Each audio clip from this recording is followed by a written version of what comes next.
Hi students, welcome to chemistry concept with Pragya madam D and a blog में आपका स्वागत है। बच्चा लोग, काफी टेढ़ा चैप्टर है ये, टेडियस पूरा, लेकिन क्या करे, टेढ़ा है पर मेरा है, पढ़ना तो पड़ेगा मुझे, तो इसीलिए ना मैं रोज बोला करती हूँ आपको कि इसे मसालेदार हमने बनाया है ताकि बैठे बैठे आराम से एक बार, दो बार, तीन बार वीडियो देख लो, ऐसे ही चैप्टर लर्न हो जाएगा। चलो बच्चों, लास्ट लेक्चर इसका पहले का, इसमें मैंने आपको सिखाया था स्टैंडर्ड इलेक्ट्रोड पोटेंशियल, है ना। Standard electrode potential E not, अगर ऐसे लिखा है m+2/m तो वो रिडक्शन पोटेंशियल है। रिडक्शन पोटेंशियल, रिडक्शन का मतलब क्या, तो m+2 अगर 2 इलेक्ट्रॉन गेन कर जाए तो m में कन्वर्ट हो जाए, m+2 एक्वियस 2 इलेक्ट्रॉन गेन करके मेटल सॉलिड में जब कन्वर्ट हो जाए तो ये वाली प्रोसेस में इलेक्ट्रॉन गेन होता है, इसीलिए इसे रिडक्शन बोलते हैं। और ये प्रोसेस का जो टोटल पोटेंशियल आप निकालते हो जिसे बोलते हैं हम रिडक्शन पोटेंशियल। और कहीं अगर मैंने ऐसा लिखा है ई नॉट m/m2 तो इसका मतलब क्या होता है कि m solid gives m2 aqueous plus 2 electron, यानी मेटल सॉलिड 2 इलेक्ट्रॉन लूज करेगा, m+2 aqueous बनाएगा, और उसके लिए जो पोटेंशियल टोटल कैसे काउंट करते थे वो मैंने प्रीवियस लेक्चर में पूरा सिखाया फुल डिटेल में। बच्चों, ये प्रीवियस लेक्चर जो है उसका नेक्स्ट पार्ट है, यानी जो बच्चे ने अभी तक पहला लेक्चर नहीं देखा है स्टैंडर्ड इलेक्ट्रो पोटेंशियल का, उसको ये वाले दूसरे लेक्चर में कभी समझ नहीं आएगा कुछ भी। आपको कंपलसरी पहला फर्स्ट लेक्चर देखने के बाद ही ये लेक्चर देखना है। देन स्टैंडर्ड इलेक्ट्रो पोटेंशियल हम कंटिन्यू कर रहे हैं प्रीवियस लेक्चर को। पहला वाला लेक्चर है 1 आवर का, ये भी शायद हो जाएगा आज।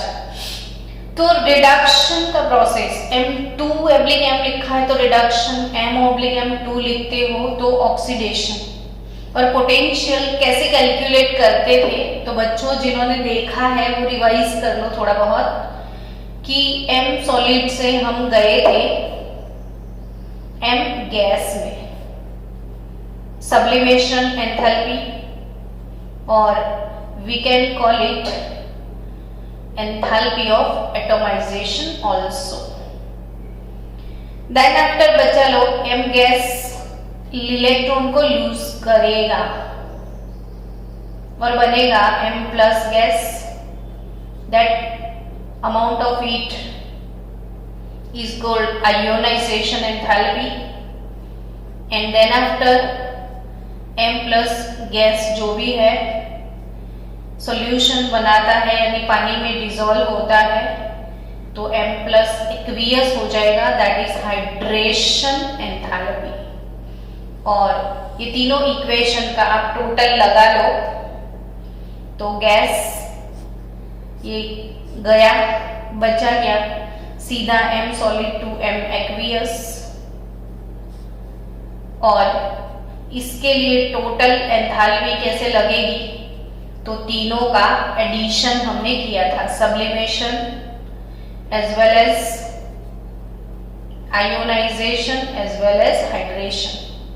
अब इनमें से कभी कभी सब्लिमेशन ज्यादा होता है, किसी का आयोनाइजेशन कम और लेस होगा, मतलब लेस और हाई हो सकता है, ये हाइड्रेशन लेस और हाई हो सकता है, यानी डिफरेंट ट्रांजिशन मेटल के लिए ये एंथैल्पी अगर डिफरेंट रहेगी तो इसीलिए इन सब के पोटेंशियल डिफरेंट डिफरेंट आते हैं। और ये पूरा हिस्ट्री मैंने आपको प्रीवियस लेक्चर में बहुत अच्छे से करवाया है। तो फिर मैम आज क्या पढ़ाने वाले हैं, कुछ बाकी है क्या इसमें? तो हाँ, थोड़ा बहुत जो बाकी रह गया था, जो हम पहले नहीं बता पाए थे, उसे अभी बता लेते हैं। चलो, आयोनाइजेशन एंथैल्पी हम रोज बोलते हैं, और जब भी बोलते हैं तब हम समझाते हैं कि क्या है।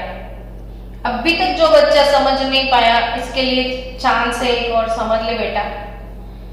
ये न्यूक्लियस है, ये आउटर मोस्ट ऑर्बिट है, इसमें पॉजिटिव चार्ज है, इसमें नेगेटिव है, दोनों के बीच में अट्रैक्शन है।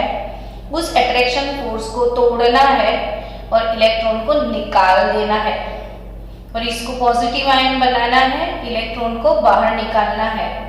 तो energy required to remove an electron, minimum energy required to remove an electron, electron को निकाल देना है, तोड़ के फेंक देना है, और उसके लिए जो एनर्जी प्रोवाइड करना पड़ता है उसे बोला जाता है ionisation enthalpy.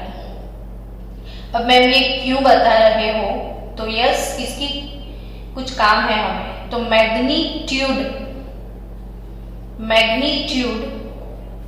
Of ionization enthalpy हर एक ट्रांजिशन मेटल का अलग अलग होता है ना? तो सबका आयोनाइजेशन एंथैल्पी अलग अलग होता है, सबका मैग्नीट्यूड अलग अलग होता है। तो क्या हुआ, उससे आप क्या सिखाने वाले हो? Yes, then magnitude of ionization enthalpy, उससे पता क्या चलता है? तो उसे हमें थर्मोडायनामिक स्टेबिलिटी पता चलती है। बच्चों, क्या thermodynamic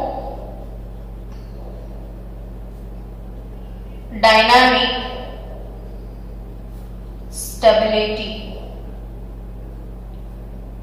of compound of transition metal. एक इंपॉर्टेंट चीज आज मैं आपको सिखाने जा रही हूं। क्यों ये सारी बातें इधर उधर की उठा के हम लेक्चर में डालते हैं? क्योंकि ये आपकी जो कॉम्पिटिटिव लेवल है नीट का एग्जाम, उसके लिए ये सारी थियरी रामबाण इलाज होगा, रामबाण इलाज। और जेईई आपके लिए फुल ऑक्सीजन सप्लीमेंट है। तो ये पूरा रामबाण इलाज है नीट जी के बच्चों के लिए। हम खाली बोर्ड नहीं पढ़ाते, पूरा केमिस्ट्री विद नीट जी, जितने भी इधर उधर के टॉपिक हैं हम डालते जाएंगे, ताकि कंसेप्ट जितने पावरफुल हो जाएंगे आपके, तो धीरे धीरे at the end of the day chemistry में आप स्ट्रॉन्ग हो जाओ। अभी आगे बहुत कुछ मैं सिखाने वाली हूँ, बने रहिए। लेकिन अभी जो भी सिखाते हैं ना, उस पर हमेशा ध्यान दिया करो। वो बुक में कहा है वो मत सोचो, वो हमारे मेमोरी पावर में हमें सेट करना है कि हाँ ये चीजें हम याद रख के चलेंगे। एक बहुत मस्त बात मुझे आपको बोलनी है आज। मैंने इधर क्या लिखा है कि thermodynamic stability of compound of transition metal, वो किस चीज से पता चलती है? तो मैग्नीट्यूड ऑफ आयोनाइजेशन एंथैल्पी। सब कैसे? चलो, सोडियम मेटल, मैं अभी ट्रांजिशन मेटल की नहीं बात कर रही हूँ, जस्ट फॉर एक्सप्लेनेशन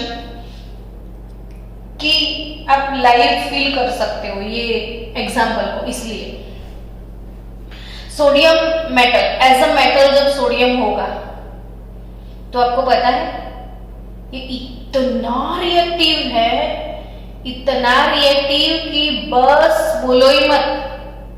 अगर उसको खुला छोड़ दिया एटमॉस्फेयर में तो वो ब्लास्ट हो जाएगा। इतना रिएक्टिव, वो एयर के साथ रिएक्ट करना चाहता है, वो वाटर के साथ रिएक्ट करना चाहता है, उसको सबके साथ रिएक्ट करना है सोडियम मेटल को। क्यों? तो बच्चा उसकी कॉन्फ़िगरेशन बेचारे की प्रॉब्लम वाली है, उसका कोई कसूर नहीं है इसमें। कसूर इसकी कॉन्फ़िगरेशन का है कि भाई इसको एक इलेक्ट्रॉन लूज करना है, ताकि वो नोबल बन जाए, नोबल, नोबिलिटी के चक्कर में वो सब कुछ कर रहा है। ये नोबल का स्पेलिंग क्या लिखा है मैम आपने? तो नोबिलिटी के चक्कर में इसको प्रॉब्लम है। नोबल बनने के लिए, नोबल गैस बनने के लिए इसको एक इलेक्ट्रॉन लूज करना है, और एक इलेक्ट्रॉन लूज करने के लिए बेचारा इधर उधर भटक रहा है। ऑक्सीजन आता है, बोलता है मेरा ले जाना, तो एयर, एसिड, अल्कली, वाटर, कुछ भी आए वो रिएक्टिव बन जाता है एक इलेक्ट्रॉन को छोड़ने के लिए। तो सोडियम इतना रिएक्टिव है, खतरनाक रिएक्टिव है, वो ब्लास्ट हो जाता है, आग लगा देता है, धड़ाधड़ी मचा देता है एक इलेक्ट्रॉन को छोड़ने के। अब छोड़ दिया, सोडियम प्लस बन गया। छोड़ने के बाद इसको इतनी हाश फील होती है ना कि क्या पूछे, आपको क्या बताएं। अरे जब वो अकेला होता है तो उसको केरोसिन में स्टोर किया जाता है ताकि वो शांत बैठा रहे। वही सोडियम क्लोरीन के साथ जब कंपाउंड बना लेता है तो NaCl इतना स्टेबल कंपाउंड है, बिल्कुल नॉन रिएक्टिव बन जाता है सोडियम क्लोराइड। इतना स्टेबल कि सालों तक सॉल्ट का डिब्बा बंद का बंद रखोगे तो उस सॉल्ट को कुछ नहीं होगा। कभी सुना आज इसके किचन में सॉल्ट का डब्बा फटा और 10 लोग मर गए, या सॉल्ट का डब्बा फट गया, सॉल्ट का कुकर फट गया, सॉल्ट का फैक्ट्री में आग लग गई, ऐसा कभी नहीं सुना होगा कि इतना स्टेबल है। लेकिन सोडियम, एज ए सोडियम जब एक इलेक्ट्रॉन लूज नहीं करता था तो वो काफी रिएक्टिव था, लूज करने के बाद काफी स्टेबल हो गया। अब समझो बात को कि इसको तो वैसे भी इलेक्ट्रॉन छोड़ने की बहुत तमन्ना है, तो वो तो खुद ही चाहता है कि मैं इलेक्ट्रॉन को छोड़ दूं। अब जब वो खुद चाहेगा कि इलेक्ट्रॉन को छोड़ दूं तो इजीली इलेक्ट्रॉन निकल जाएगा, मतलब इसका आयोनाइजेशन एंथैल्पी काफी लो नहीं हो जाएगा। वेरी लो आयोनाइजेशन एंथैल्पी है ना, तो जिसका आयोनाइजेशन एंथैल्पी बहुत ज्यादा लो होता है, इजीली इलेक्ट्रॉन रिमूव कर देता है, तो उसके कंपाउंड स्टेबल होते हैं। समझे आप? अब आप समझ गए कि magnitude of ionization enthalpy less ionisation enthalpy more stable compound, less ionization enthalpy more stable compound, more ionization enthalpy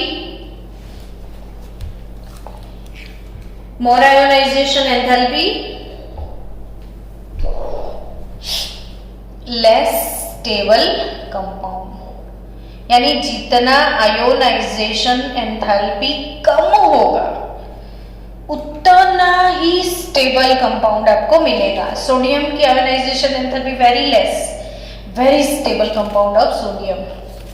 students, just for example एक डिस्कशन करनी है आपकी कि चलो निकल और प्लेटिनम की कंपैरिजन करते हैं। जस्ट फॉर एक्सप्लेनेशन कि निकल और प्लेटिनम की कंपैरिजन करें, उसकी ionisation enthalpy IE1 plus IE2। क्यों मैंने I1 प्लस I2 बोल रही हूँ? मैं Ni+2 के बारे में बोल रही हूँ।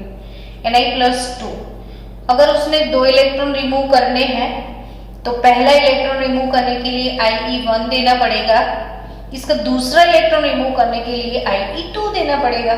So total summation of IE1 plus IE2 in kilojoule पर मोल 2.49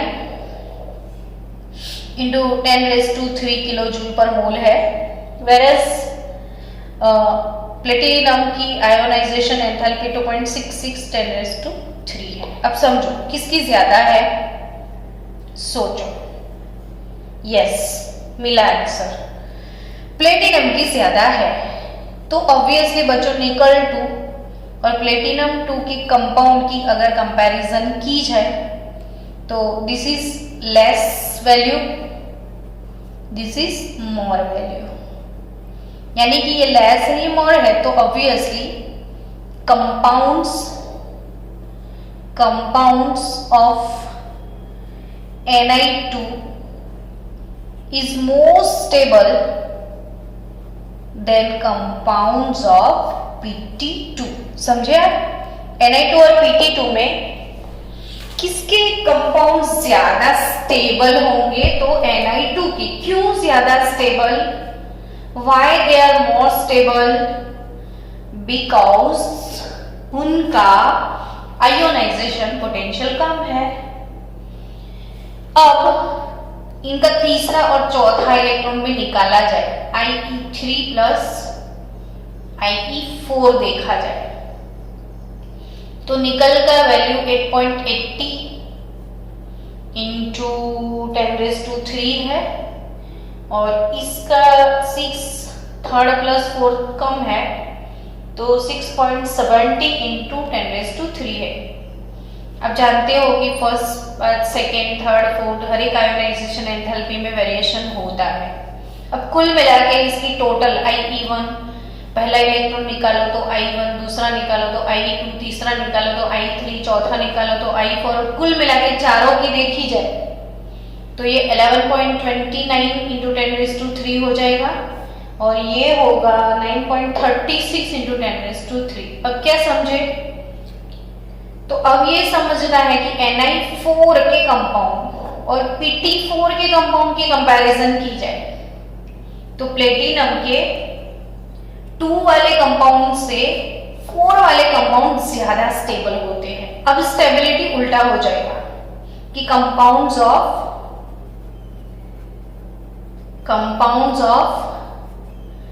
Pt4 is more stable than Ni4। Clear? तो क्या समझ में आया आपको बच्चों कि किसके कंपाउंड ज्यादा स्टेबल होते हैं, यानी thermodynamic stability of any compound is evacuated on the basis of the magnitude of ionization enthalpy. जिसका कम एंथैल्पी मोर स्टेबल कंपाउंड। तो Ni2 की लेस है फर्स्ट सेकेंड और प्लेटिनम 2 से, तो इसके Ni2 के प्लेटिनम 2 से ज्यादा स्टेबल कंपाउंड है। लेकिन आफ्टर ऑल टोटल 4 देखा जाए तो Pt4 टोटल 4 का 9.36 वैल्यू है और इधर टोटल 4 का 11.29। ऑब्वियसली 9.36 काफी कम है तो प्लेटिनम 4 के कंपाउंड निकल 4 से ज्यादा स्टेबल होंगे। यानी थर्मोडायनेमिक स्टेबिलिटी कंपाउंड्स की डिपेंड करती है आयोनाइजेशन एंथैल्पी पे। लेकिन बच्चों कभी सॉल्यूशन की बात आई, ये कंपाउंड की बात है, बट इन सॉल्यूशन डिसॉल्व किया हुआ कंपाउंड, तो इन सॉल्यूशन द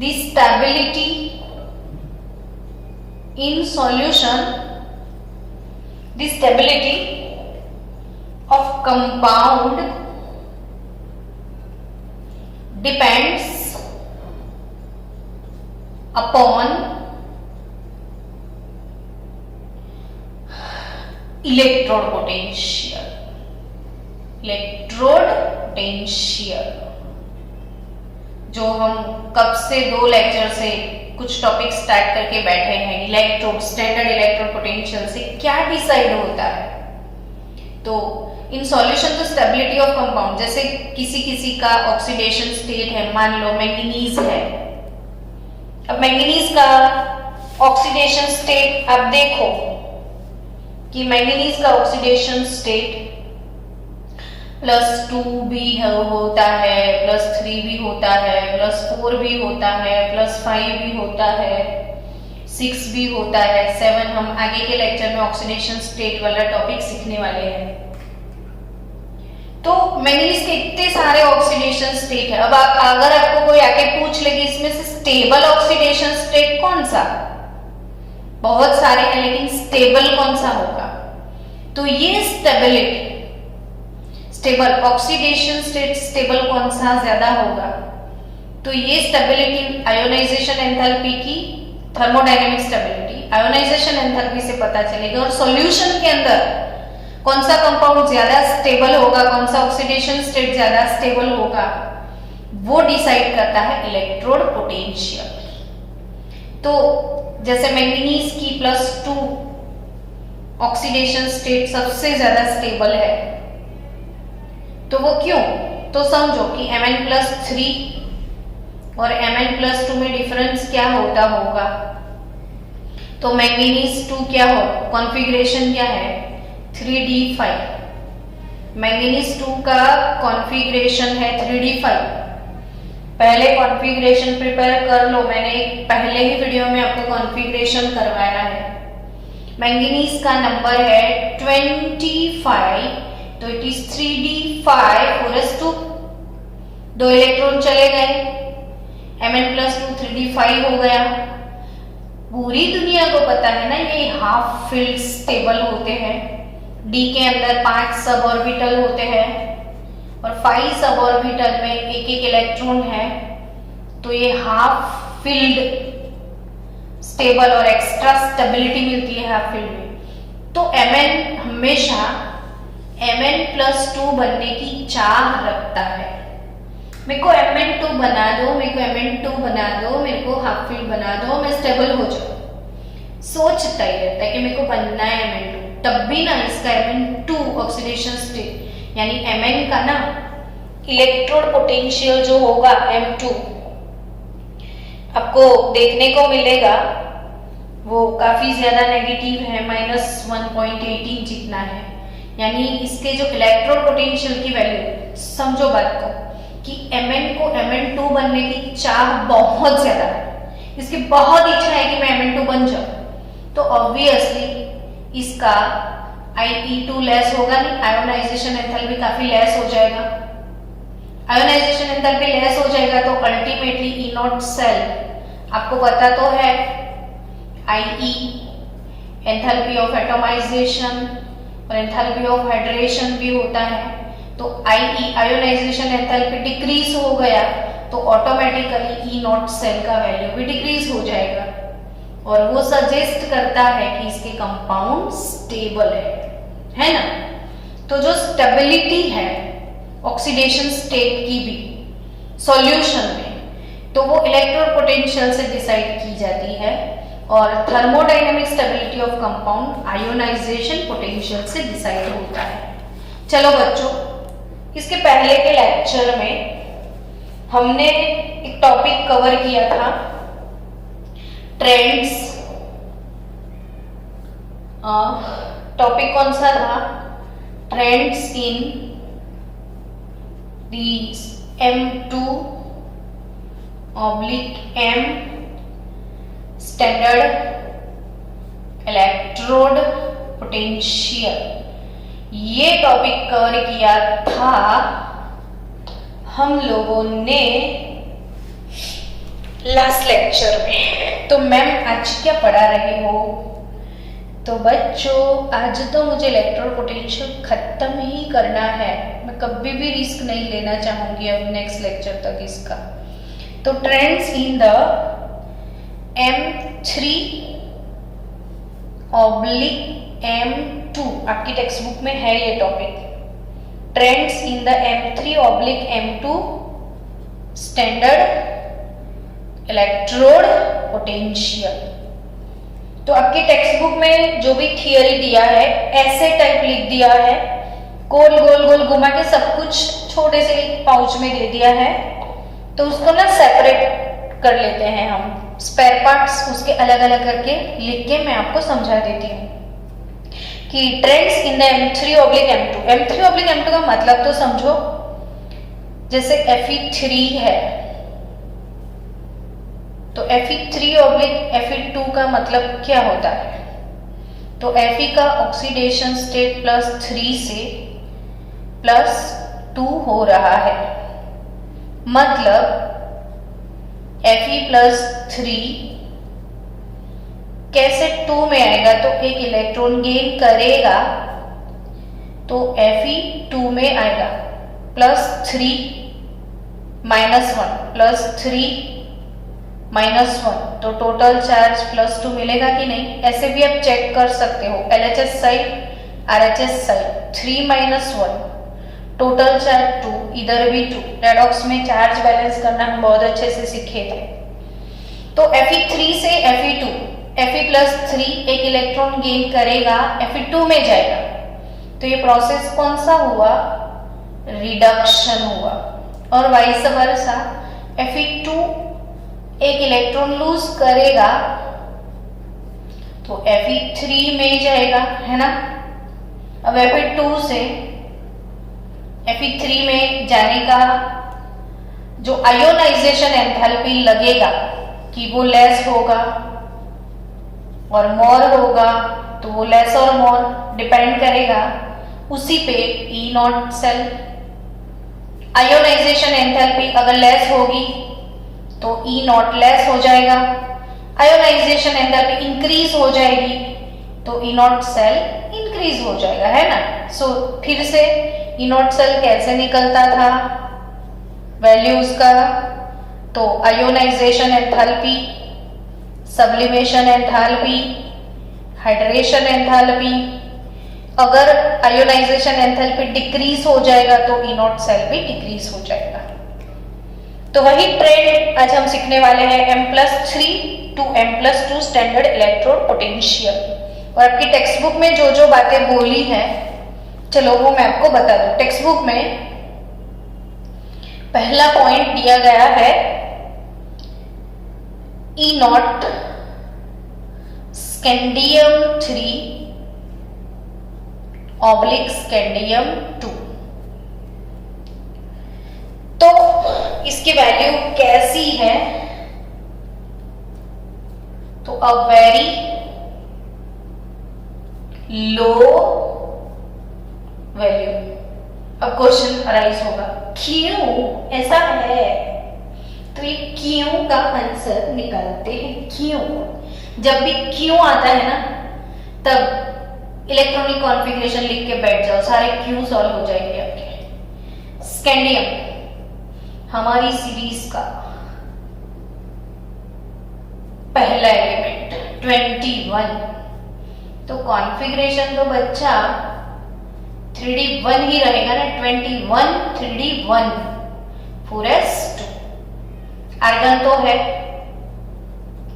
अब स्कैंडियम 2 होगा तो वो 3D1 4s0 हो गया, और स्कैंडियम 3 होगा तो आर्गन सिर्फ बचेगा। अब आप खुद ही मेरे को आंसर दो, कौन सा ज्यादा स्टेबल है? तो स्कैंडियम 3, क्योंकि ये नोबल गैस, नोबिलिटी आ रही है, स्टेबिलिटी आ रही है, तो ऑब्वियसली नोबल बनना चाहेगा, स्टेबल बनना चाहेगा। तो स्कैंडियम 2 फटाक से डी के इलेक्ट्रॉन को लूज करके 3 में चला जाता है। यानी यहां पे formation of Fe3 from Fe2 is very fast, easily ionization enthalpy काफी डिक्रीज हो रही है स्कैंडियम की थर्ड आयोनाइजेशन एंथैल्पी, और due to that E0 cell इसका बहुत ज्यादा कम है, क्योंकि उसको स्टेबल होना था तो उसने इजीली इलेक्ट्रॉन लूज कर दिए। Ionisation enthalpy is very less here, so very low value of electrode potential. तो E0 Fe+3 ऑब्लिक Fe2, इसके बारे में टेक्स्ट बुक में आपको समझाया है कि very low value of scandium 3 oblique scandium 2 reflects the stability of Se3 ion which has a noble gas configuration. Second thing, the highest value for zinc. अब zinc की बात बताई गई है। The highest value of zinc, क्योंकि zinc 3 और zinc 2 की value E0 cell a very high, ये a very low value, a very high। why?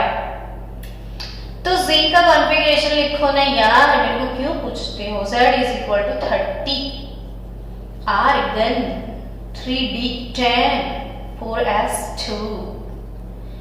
अब जिंक बनेगा 2 तो ये चला जाएगा 2। अब भाई extra stability due to fully filled orbit. 3D type fully filled है, वैसे स्टेबल हो रहा है, तो जिंक 2 इस काफी स्टेबल है, तो क्यों वो जिंक +3 बनेगा? सोचो, उसे जाना ही नहीं है, जिंक 2 को जिंक 3 में जाना ही नहीं है। मेरे को नहीं बनना है 3, मैं स्टेबल से अनस्टेबल वाला क्यों हो? तो वो जिंक 2 मना कर देगा, मेरे को नहीं जाना 3 में, तो वो जिंक 2 ही रहेगा। इसलिए अगर जिंक 2 से जिंक 3 में गए तो कितना जबरदस्ती इसका इलेक्ट्रॉन निकालना पड़ेगा, यानी ionisation enthalpy become very high, so electrode potential is very high for zinc. Ionisation enthalpy increase हो गया तो इलेक्ट्रोड पोटेंशियल भी इंक्रीज हो जाएगा। तो ये बात भी टेक्स्ट बुक में बोला है। चलो नेक्स्ट, और कुछ है मैम? हाँ भाई है ना, M3 Mn3 और Mn2 के बारे में, मैंगनीज के बारे में, comparatively high value, comparatively high value. अब आप समझ गए मेरे बिना समझाए से। ओह, हाई वैल्यू बोला है ना, तो ऑब्वियसली Mn2 से Mn3 में इसको जाना ही नहीं होगा, तब भी ऐसा कुछ होगा। कॉन्फ़िगरेशन लिख दो, मैंगनीज 25 नंबर होगा, आर्गन ये 25, ये 3d5 4s2 बन गया Mn2, तो चला गया ये 4s2, बचा 3d5। यस, हंसते हंसते क्लिक हो गया। Oh ma'am it is half filled stable, oh ma'am it is half filled stable, तो वही स्टेबिलिटी से इंस्टेबिलिटी क्यों करेगा वो? Mn2 क्या पागल हो गया? Mn3 में जाएगा? नहीं जाएगा, नहीं जा रहा है, तो ठीक है, जबरदस्ती लेके जाओगे तो इसका ionisation enthalpy I1 + I2 + I3 become very high, और because of ionization enthalpy electrode potential is comparatively high। so ये भी पता चल गया। एक भी बात, रट्टाफिकेशन, कोई बोले ना कि रट्टा मार, तो उसको बोलो हट्टा सावन की गटा, मत मारो रट्टा। इतने मस्त अच्छे से पूरा केमिस्ट्री समझ आ रहा है, पूरा आयोनाइजेशन एंथैल्पी। अब आपको इंपॉर्टेंस पता चला होगा चैप्टर 3 का, कि ये आयोनाइजेशन एंथैल्पी तो पीछे ही पड़ गया है ना, पर ये तो समझना बहुत जरूरी है आयोनाइजेशन एंथैल्पी। अभी भी जिन बच्चों को आयोनाइजेशन एंथैल्पी क्लिक नहीं होता है, वो प्लीज 11th के चैप्टर 3 में जाके आयोनाइजेशन एंथैल्पी के सारे वीडियोस देख ले। और कुछ बाकी है? आपने थ्री ट्रेंड्स मैंने बताए। फर्स्ट वाला very low value of scandium 3, second वाला very high value of zinc, अब थर्ड वाला comparatively high value of Mn3। अब कुछ है मैम? तो यस, कंपैरेटिवली हाई वैल्यू सीखा तो कंपैरेटिवली लो वैल्यू भी डाल दो ना भाई। अच्छा ये कौन है फिर? कंपैरेटिवली लो वैल्यू है Fe3 from Fe2। O yes, Fe2 और Fe3 में स्टेबल कौन होगा तो कॉन्फ़िगरेशन से पता चल जाएगा, रट्टा नहीं मारने का। Fe का नंबर पता होना चाहिए 26। क्यों पता होना चाहिए? तो नंबर 26, तो कॉन्फ़िगरेशन होगा फिक्स 3d6 4s2। ये 6 पे है 6, 5 पे है 5, 4 पे है 4, 3 पे 3, 2 पे 2, 1 पे 1। Fe26 argon 3d6 4s2। अब Fe2 बनाओगे तो ये 2 चले जाएंगे, लेकिन 3 Fe3 मैं 3 होने लगा हूं क्योंकि मेरे पास 3d6 है। मुझे 3d5 बना दो ना प्लीज मैडम। तो ये तो सोचेगा काश कोई आए मेरा एक इलेक्ट्रॉन ले जाए, तो मुझे फटाफट से Fe2 से मुझे तो Fe3 में जाना है क्योंकि मुझे हाफ फील्ड मिलने वाला है। तो ये हाफ फील्ड स्टेबल बनेगा भाई, स्टेबल। तो आयोनाइजेशन एंथैल्पी कैसा होगा? तो लेस हो जाएगा। तो ये लेस होगा तो यार ऑब्वियसली ना इलेक्ट्रोड पोटेंशियल कंपैरेटिवली लो हो जाएगा। तो Fe3 stable, very less ionisation enthalpy. Okay, अभी कुछ है बोलना है मैम आपको कुछ जाते जाते? तो yes, the comparatively low value of vanadium also, मैं वेनेडियम की बात कर रही हूँ।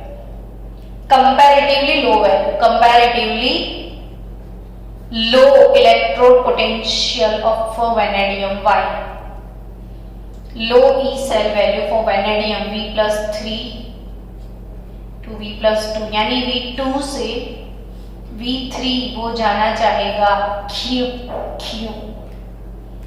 तो वेनेडियम शक्ति V 23 नंबर है ना, अगर 23 है तो आर्गन 3D3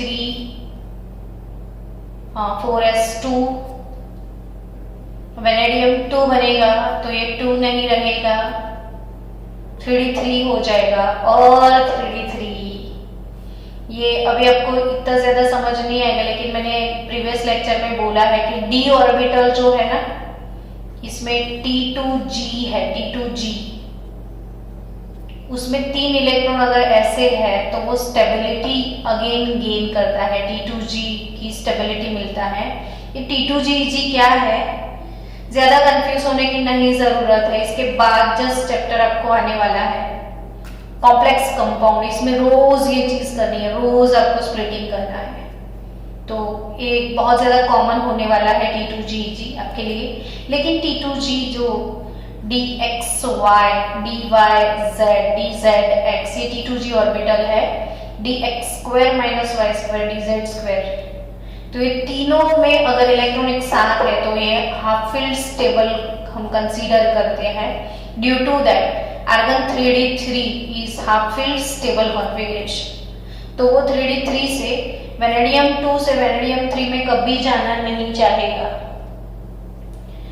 तो हाफ फील्ड स्टेबल ही रहना चाहेगा। सो कंपैरेटिवली वो वेनेडियम 2 से वेनेडियम 3 यानी वेनेडियम 2 ऑब्लिक वेनेडियम, ये पोटेंशियल इसका लेस हो जाएगा, लेस पोटेंशियल, क्योंकि V से आराम से वो V2 में चला जाएगा, V2 से V3 में नहीं जाएगा आराम से। चलो नेक्स्ट स्टूडेंट्स, थोड़ी बहुत बातें अब बता दे जाते जाते आपको, और वो बातें खत्म हो जाए तो इसके बाद नेक्स्ट वाला जो लेक्चर रहेगा, चलो स्टूडेंट्स नेक्स्ट है chemical reactivity, chemical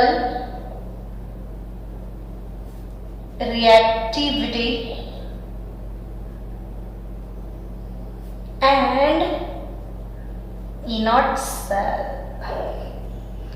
E0 cell and chemical reactivity. क्या बात है, क्या बात है, क्या पढ़ने वाले हो पता है आपको? ये E0 सेल की जो भी वैल्यू है ना बच्चों,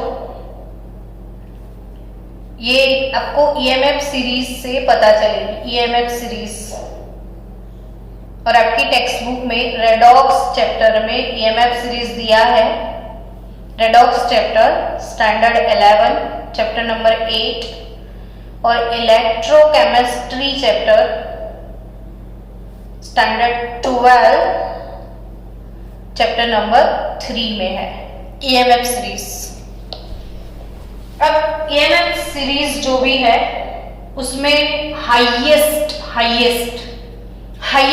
इलेक्ट्रोड पोटेंशियल का वैल्यू फ्लोरीन का है, maximum positive value, more positive value, electrode potential का पॉजिटिव वैल्यू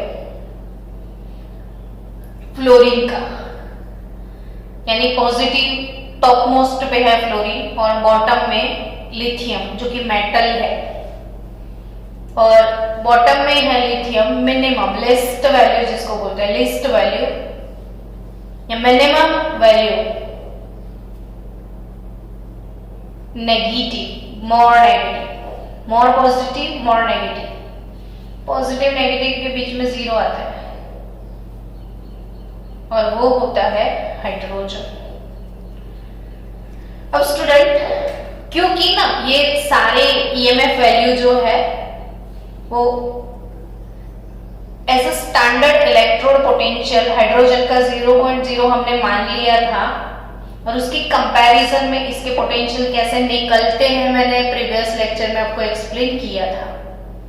यानी स्टूडेंट आपको ये समझना है कि लिस्ट बहुत ज्यादा नेगेटिव है, ई नॉट बहुत ज्यादा negative, E naught cell -3 point something volt है, तो इसका मतलब क्या निकलता है? तो वैसे भी पता है कि कोई भी मेटल है ना, कोई भी मेटल वो इलेक्ट्रॉन इजीली लूज करना चाहेगी, मेटल इलेक्ट्रॉन लूज करना चाहती है। मेटल हमेशा, कोई भी मेटल बोलते क्यों है इसको? क्योंकि इसको इलेक्ट्रॉन लूज करना होता है। जो मेटल होते हैं वो इलेक्ट्रॉन डोनर होते हैं, वो हमेशा पॉजिटिव आयन बनाते हैं। तो जो इलेक्ट्रॉन लूज करते हैं उस प्रोसेस को तो भाई हम ऑक्सीडेशन बोलते थे। अरे वाह, जिसको ये मेटल हमेशा ऑक्सीडाइज होती है, मेटल का टेंडेंसी मुझे ऑक्सीडाइज होना है। अब वो जो खुद का ऑक्सीडेशन करेगी वो एजेंट कौन सा होगा? तो रिड्यूसिंग एजेंट होगा कि नहीं? तो इसीलिए लिथियम स्ट्रॉन्गेस्ट रिड्यूसिंग एजेंट है। Lithium strongest reducing agent, fluorine strongest oxidizing agent. यानी हमारी सीरीज के टॉप पे नॉन मेटल है, नॉन मेटल ऑक्सीडाइजिंग एजेंट होगा और मेटल रिड्यूसिंग एजेंट होगा। तो ये पूरा सीरीज ईएमएफ सीरीज जिसमें सबके इलेक्ट्रोड पोटेंशियल ऐसे डिसेंडिंग ऑर्डर में है, तो least value strongest reducing agent, more value strongest oxidizing agent, और बीच में आ जाता है हाइड्रोजन। अब हाइड्रोजन के बाद जो मेटल्स होती है वो नोबल मेटल होती है, जैसे कॉपर होगा, silver, mercury, copper, silver, mercury, gold, ये सारी नोबल मेटल है। और नोबिलिटी की वजह से इन लोगों का रिडक्शन पोटेंशियल जनरली पॉजिटिव है और वो हाइड्रोजन के पीछे है, नीचे है। मतलब वैसे वैल्यू ऐसे हाइड्रोजन के ऊपर पॉजिटिव वैल्यू तो ऊपर आएगी, फिर हाइड्रोजन आएंगे, लेकिन मैंने नीचे कैसे बोला? तो जैसे स्टैंडर्ड 10th में आपने रिएक्टिविटी सीरीज पढ़ा था, वो रिएक्टिविटी सीरीज, क्योंकि ना ईएमएफ सीरीज में जितने भी पोटेंशियल है वो आप बाय हार्ट नहीं कर पाओगे, तो इसकी वजह से वो रिएक्टिविटी सीरीज आप बाय हार्ट कर लेना। KNaCAMG, KNaCAMG, अल्मन, ZnFe, Ni-टीन, फिर लेड, हाइड्रोजन आ गया Cu, then Ag, then Hg, then Au। तो बच्चा आगे वाली जो है सब मोर रिएक्टिव है, इलेक्ट्रॉन छोड़ने को बहुत उतावली है, और जिनको इलेक्ट्रॉन छोड़ने की बहुत इच्छा है मोर रिएक्टिव है, और जो मोर रिएक्टिव होती है उनका पोटेंशियल नेगेटिव होगा। More reactive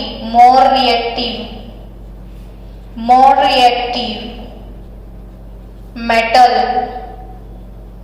has negative potential, more reactive metal has negative potential, और लेस रिएक्टिव जो होती है, जिसको रिएक्ट ही नहीं करना है, नोबल है, चुपचाप बैठे रहना है, तो less reactive metal has positive potential. और जिनका पोटेंशियल पॉजिटिव होता है वो लेस रिएक्टिव होते हैं, वो कैथोड बनते हैं। मोर रिएक्टिव हमेशा एनोड बनते हैं। मोर रिएक्टिव क्या बनते हैं? एनोड। और लेस रिएक्टिव क्या बनते हैं? कैथोड। इसलिए अगर आप जिंक और कॉपर को कनेक्ट करके बैटरी बनाओगे तो जिंक रिएक्टिव है तो वो एनोड बनेगा, कॉपर कैथोड बनेगा। आ रहा है समझ में? तो आप ऑब्वियसली देख सकते हो हाइड्रोजन का अगर कोई सॉल्यूशन है, एसिड, कोई भी एसिड, दुनिया का कोई भी एसिड यानी हाइड्रोजन का सॉल्यूशन, उसमें आप कॉपर का स्ट्रिप रखोगे तो कभी भी रिएक्शन नहीं होगा। कभी भी रिएक्शन इसलिए नहीं होता है कि hydrogen is more reactive than copper. तो मोर रिएक्टिव जो है वो लेस रिएक्टिव को उसके सॉल्यूशन से फ्री नहीं कर सकता, sorry, less reactive copper more reactive hydrogen को सॉल्यूशन से फ्री नहीं कर सकता। इसलिए Cu प्लस HCl हो गया CuCl2 प्लस H2 गैस, ये रिएक्शन कभी भी पॉसिबल ही नहीं है। HCl के सॉल्यूशन में कॉपर को डाल दिया तो हाइड्रोजन गैस डिस्प्लेस नहीं होगा। ये चीजें हम बहुत बार डिस्कस कर चुके हैं, लेकिन फिर भी एक बार। Next, E naught value for the redox couple M+3 / M+2. E naught value for the redox couple M+3 / M+2 indicates Mn+3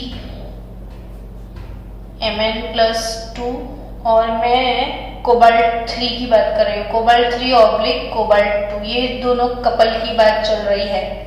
Mn3 से Mn2, कोबाल्ट 3 से cobalt 2 are the strongest oxidizing agent. They are, ये NEET JEE में बहुत ज्यादा काम में आएंगे आपको, स्पेशली रामबाण। ये रामबाण इलाज है आपके लिए बच्चों। Strongest oxidizing agent, strongest oxidizing agent. क्यों? तो ऑक्सीडाइजिंग एजेंट वो होता है जो अपने आप को रिड्यूस करता है। तो अभी भी सीखा था हमने, Mn3 को Mn2 में जाने की बड़ी जल्दी होती है। क्यों? तो Mn2 3d5 half filled stable, और वो स्टेबिलिटी की तरफ मूव करता है। हाफ फील्ड स्टेबल, ये एग्जाम में बहुत ज्यादा काम में आएगा। नीट जी वाले बच्चों जागो। हेलो मेरे NEET JEE aspirants. Half filled stable Mn2 में है, तब भी वो सोचता है मेरे को 3d5 होने लगा हूं। ये 3 से हमेशा 2 में आने की सोचता रहता है, यानी 3 से 2 में आया तो हमेशा रिड्यूस होने की सोचेगा, और तब भी वो स्ट्रॉन्गेस्ट ऑक्सीडाइजिंग एजेंट होगा। और वैसे ही सेम फंडा है, कोबाल्ट 3 से बेटर कोबाल्ट 2 होगा। कोबाल्ट 3 से बेटर कौन सा कॉन्फ़िगरेशन होगा? कोबाल्ट 2। तो कोबाल्ट को भी 3 में नहीं जाना है, हमेशा 2 में रहना है। इसीलिए they are strongest oxidizing agent in aqueous solution. Whereas अब टिटेनियम 2 की बात करो, Ti2, फिर अब बात करो वेनेडियम 2, फिर अब बात करो क्रोमियम 2, तो they are strongest reducing agent. They are strongest reducing agent. क्यों? तो Cr2 और Cr3 में क्या है? वो रिड्यूसिंग एजेंट वो होते हैं जो खुद को ऑक्सीडाइज करते हैं। रिड्यूसिंग एजेंट वो होते हैं जो खुद को ऑक्सीडाइज करते हैं। और ये लोग अपने आप को ऑक्सीडाइज क्यों करते हैं? तो Cr2 से ऑब्वियसली Cr3 शायद बेटर होगा। तो क्यों? क्रोमियम का नंबर तो 24 है ना, 3d5 4s1 है ना क्रोमियम। तो अगर आपने 2 इलेक्ट्रॉन इसके निकाल दिए तो ये हो जाएगा 4s1 3d4 हो गया। अब Cr3 बनेगा तो 3d3 हो जाएगा, 3d3 तो वो T2g3 स्टेबल कॉन्फ़िगरेशन आएगा फिर से, यानी Cr3 इजीली बनेगा। तो इसीलिए बच्चों एक बहुत अच्छी बात मैं आपको बोल रही हूँ, Cr को Cr3 में जाना पसंद है। अगर आपने Cr+2 का सॉल्यूशन लिया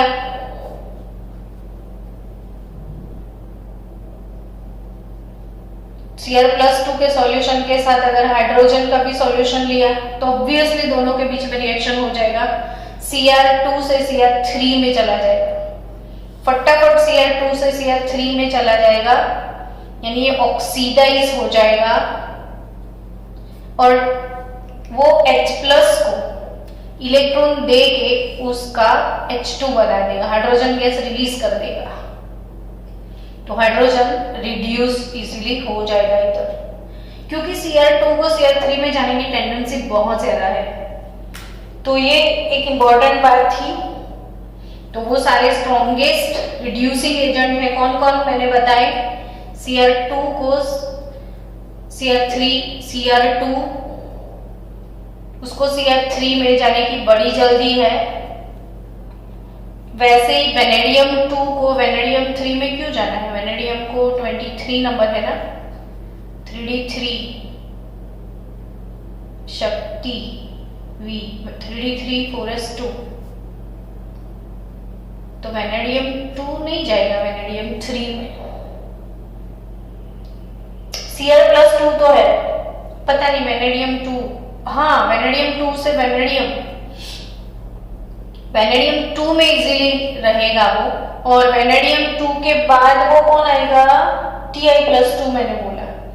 तो ये तीनों स्ट्रॉन्गेस्ट कौन से एजेंट है,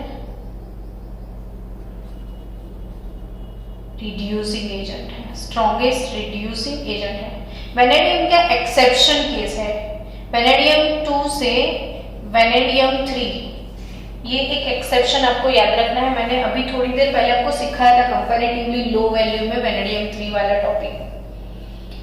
तो V2 V3, तो वो V3 stable, vanadium 3 is stable configuration, V2 से V3 इजीली चला जाएगा।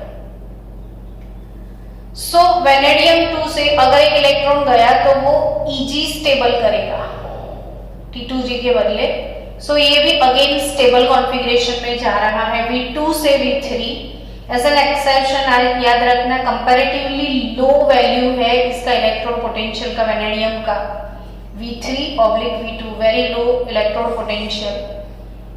तो वेनेडियम 2 का याद रखो हमेशा, क्रोमियम को 3 बनना पसंद है, वेनेडियम को भी 3 बनना पसंद है, टिटानियम को 4 बनना पसंद ज्यादा है, और इसलिए they are very strongest reducing agent.